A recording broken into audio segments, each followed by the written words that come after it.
just as I pan around, look at the view behind me here. And this is because what I've done is I've come on my maiden voyage and I've come up to the north coast of Scotland to a beautiful little place called Durness.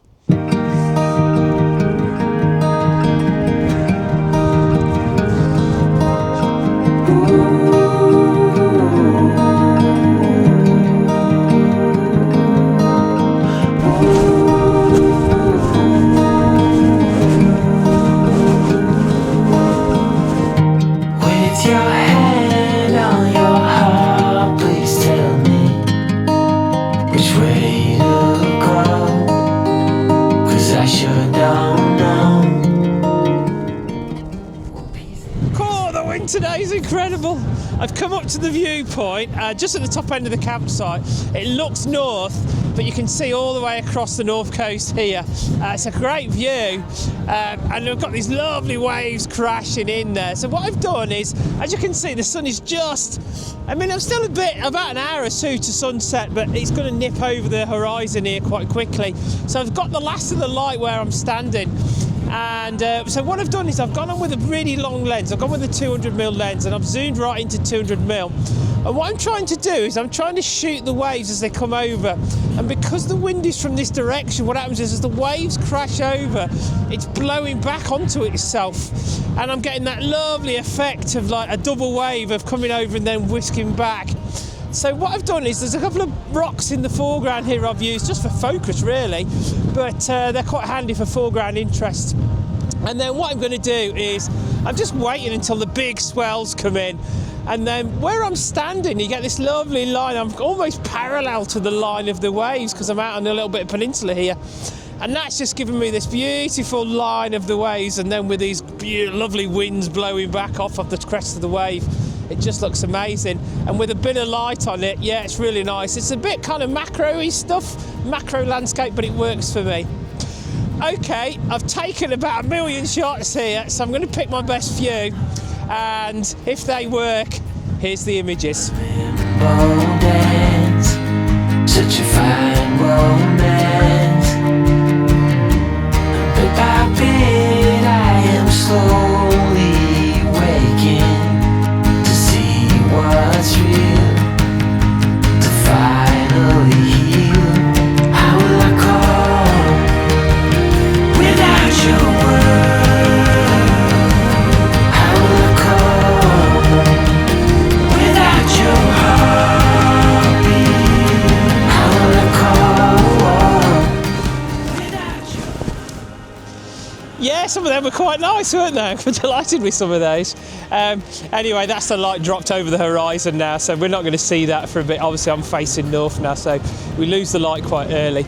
So what I'm going to do is going to get back in the van. This wind is quite in your face a little bit, so get back in the van, get the heater on, and then I'm not sure what I'm going to do tomorrow, but I've got a few ideas, so we'll see. I'll have a look at the map tonight, and I'll probably get a couple more images tomorrow.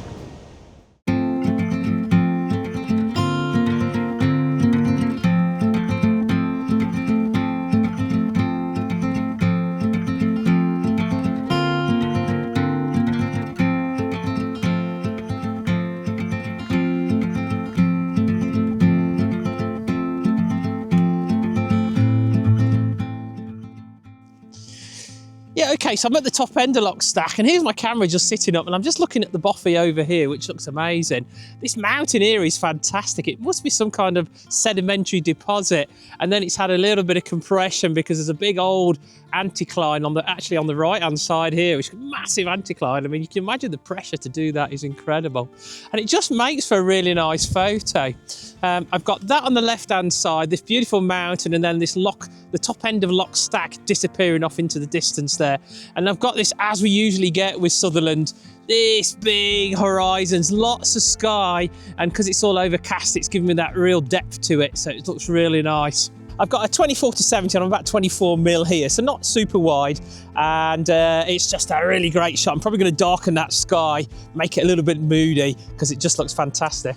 Yeah, so I've set the shot up, and I quite like it. It's really nice, but the problem is I've got a bit of overlap.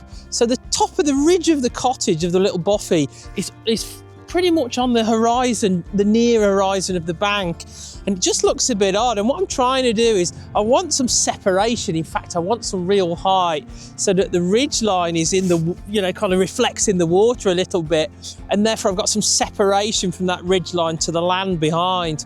So what I've done is I've thrown the drone up because the image is so good and I just need a little bit more height. So I've thrown the drone up, and I think I've got a really wonderful shot because I'm just a bit higher up and I've got a nice gap between the top of the ridge and the back of the landscape behind. So it's really on its own, looking like it's a little isolated cottage. So I really like this image. So this is a drone image, and if you like it, here's the photo.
Well, good morning. You'll see that I'm not in Durness anymore. The reason is I got up this morning and the wind was horrendous. It was about 60-mile-an-hour winds. The forecast was pretty bad all day. So what I decided to do is just come a bit further south, and I've driven down, I've gone past Scary, and then I've just come down towards Assynt area. I'm on the way to Ullapool. And actually where I've just stopped now is a little place called Ullapool, and I'm going to give you a little bit of a geology lesson here, so excuse me if I bore you. But for me personally, this is a fascinating little location.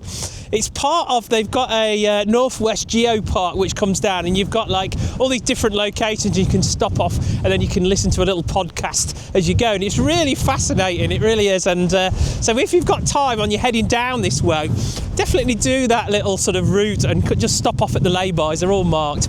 Anyway, this is a real nice geological feature. What I'm going to do is I'm going to do some photography, don't worry, I'm going to come and walk down to the Loch here. But this little feature here is really interesting, so let me explain what's gone on. As a geologist in the early 19th century, trying to figure this out must have been completely bamboozling, because what we've got in this location is we've got this Lewisian gneiss, and yeah, I won't go into the geology of it, but basically the Lewisian gneiss is 3,000 million, so 3 billion years old. Bearing in mind the Earth is only 4.6 billion years. So this is some of the oldest rocks, in fact the oldest rocks in Europe itself. And what you've got is this little funny bizarre sandwich. You've got Lewisian gneiss, 3,000 years old, and then you've got this Cambrian quartzite on top of it, in the middle, sloping off to the east. Now the Cambrian is only over 500 million years old, so it's a lot younger. But then bizarrely on top of it is you've got more Lewisian gneiss, which is just crazy. And as a geologist in the 19th century, not knowing about plate tectonics, this must have completely bamboozled you why this is. Yeah, so what's happened is during the Caledonian erosion, the two plates have collided, and it's actually thrust that Lewisian gneiss back over the top of the Cambrian quartzite. So that's why it must have been, not knowing about plate tectonics in the Victorian times, must have been very bizarre. And actually the time scales of this stuff, this is before radiocarbon dating and all this kind of things, so they must have been really bonkers to the geologists, and it must have been quite controversial, because this is millions of years they're talking about. And so during this time, obviously with religious ideas and things like that in the Victorian times, it must have been quite difficult for these geologists to sort of try and puzzle this all together. Right, last bit of geology then. So this is what I'm going to do is I'm going to walk down to the Loch and see if we can get a nice shot down here. But what you can actually see is just in the rock here, can you see this sort of little sandwich this little layer of Cambrian quartzite here. So that's 500 odd million years old. And then below it is you've got this Lewisian gneiss, and then above it you've got this Lewisian gneiss. And what's happened is, as the layers have gone, the gneiss has been thrust over as the plates have collided very slowly. So you're talking in between a centimetre and a millimetre, so not very fast a year, but over millions of years this is crept over the top of it, and that's why you get this beautiful sandwich. So geologically this area is really significant for the West Highlands, because the geologists were really puzzled with this, why this happened. Okay, I'm going to wander on down, and I'm going to head on down to the loch here and see if we can get a nice decent shot.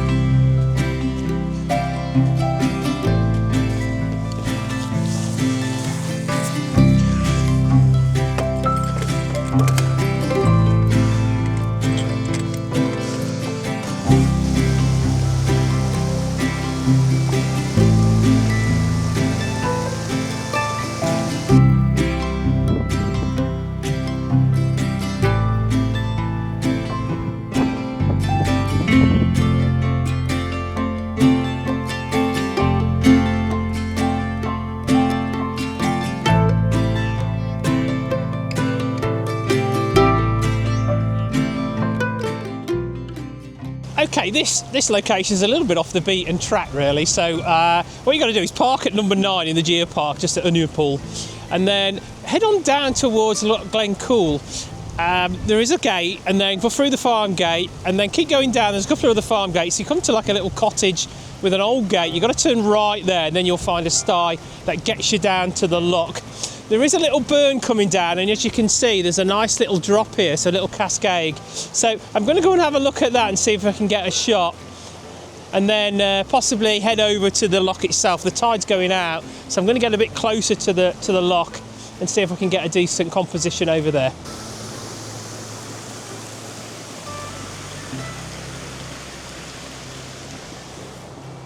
Okay, so what I've done is I've come past the waterfall. It didn't really grab me. I was trying to get some shots, but it just didn't grab me. So I've come towards the loch, and what I've done is I've got a few bits of nice foreground interest here, trying to capture that geological feature as well in the background, and trying to capture this area because it's so massive and bleak, but beautiful at the same time, and it's so isolated that there's nothing here. This range behind me, there's not a single property anywhere along that sort of mountain range in front of me.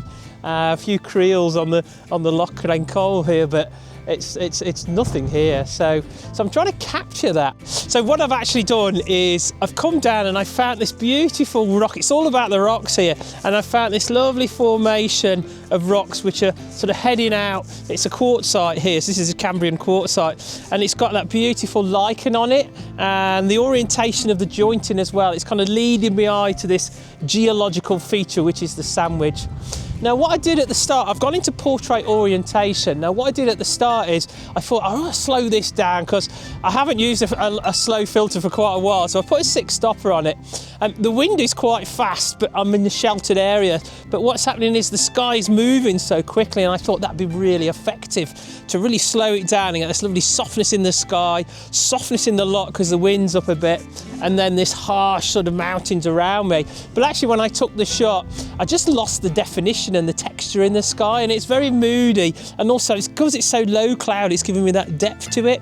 So I've come back off with a 6 stop filter, and I think what I'm going to do is take a relatively fast shot here, and that way I'll capture that sort of darkness and that moodiness in the sky that you can see around me right now. That kind of, it's a threatening to sort of rain sort of moodiness, and I'm going to try and capture that. So a relatively fast shutter speed here, and that should do it. Okay, so here's my camera here, and this is this feature I'm looking at, this beautiful orientation of the joint, and look at the textures in this at the moment. These beautiful green lichens on the top there, just looks fantastic.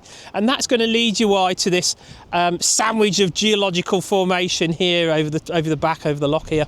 And that's really going to work for me. I'm probably going to pick that out a little bit. So in post-production, I might just highlight this Cambrian quartzite strip going down here between the two Lewisian gneisses. Cool, I think this is a really nice shot, moody shot, but works for the day and works for the environment. So if this image works, here's the photo.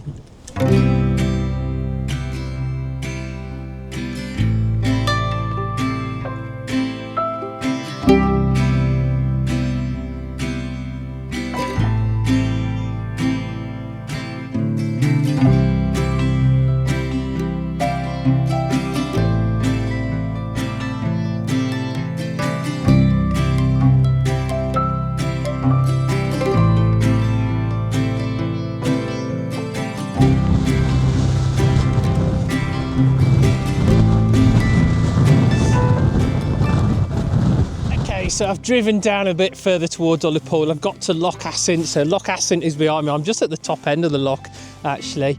I'm actually at the hotel called Inchnadam. Excuse my pronunciation here. But actually in the geological world, sorry, I'm going to bore you a bit more geology, this is a very famous location. This is where a lot of the 18th century and 19th century geologists came. In fact, Charles Lapworth in the 1880s came here to try and puzzle out all this interlocking older and older sort of rocks and this thrusting. And apparently the story goes that in the night he was woken by dreams of thrusting and being buried by slabs of rock on top of him. So just up from the hotel is in fact a monument to two geologists called Peach and Horn, and they were sort of early 19th century geologists who finally settled this argument of what happened to these rocks and why the older rocks were on top of the younger rocks up here. And they surveyed the area, which must have took them such a long time, but they geologically mapped this area, and that finally gave them the evidence to go to the geological community and say this is exactly what's happened. Okay, well that wind's really getting up now, so I'm really struggling even just to stand upright. So I'm going to call it, and this is a bit of a short video. I hope you liked what you saw. I'm sorry if I bored you with all the geology, but I just find it quite fascinating. If you do like what you saw, just give me a thumbs up. It really makes a massive difference to my channel. And if you really like it, go on that subscribe and click on the notifications. Cool, I've had a great time here. If you want to go and follow on from this series, I did a series of videos from Assynt and a bit of Ardbetty Castle just up the road here and all that kind of stuff. So I'll put the link on the top here, but yeah, go and follow on from this. This is the same area, just sort of north of Ullapool. Cool, well as always, a bit of a short video, but thank you so much for watching. It is always a pleasure to see you guys, and hopefully we'll see you in the next video.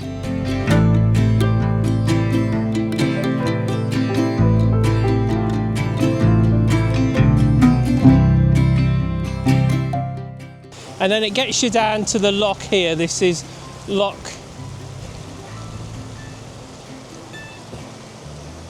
Oh no. Loch what?